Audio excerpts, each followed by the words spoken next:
the police arrived. I liked the police. They have uniforms and numbers, and you know what they are meant to be doing. There was a policewoman and a policeman. The policewoman had a little hole in her tights on her left ankle and a red scratch in the middle of the hole.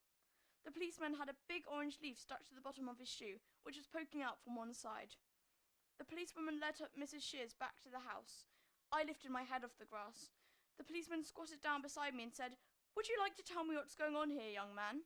I sat up and said, "The dog is dead." I'd got that far, he said. I said, "I think someone killed the dog." "How old are you?" he asked. I replied, "I'm 15 years and 3 months and 2 days. "And what precisely were you doing in the garden?" "I was holding the dog," I said. "Why were you holding the dog?" he asked. This was a difficult question. It was something I wanted to do. I like dogs.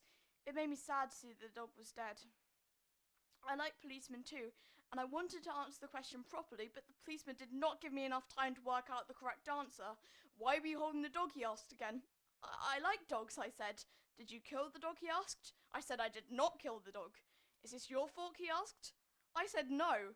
"You seem very upset about this," he said. He was asking too many questions, and he was asking them too quickly. They were stacking up in my head like loaves in the factory where Uncle Terry works. The factory is a bakery, and he operates the slicing machines. And sometimes the slicer is not working fast enough, but the bread keeps coming, and there is a blockage.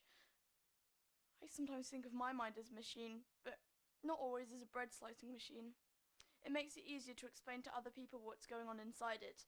The policeman said, "I'm going to ask you once again." I rolled back onto the lawn and pressed my forehead to the ground again and made the noise that father calls groaning. I make this noise when there is too much information coming into my head from the outside world. It is like when you are upset and you hold the radio against your ear and you tune it halfway to between two stations so that all you get is white noise, and then you turn the volume right up so this is all you can hear, and then you know you're safe because you cannot hear anything else. The policeman took hold of my arm and lifted me onto my feet. I did not like him touching me like this, and this is when I hit him.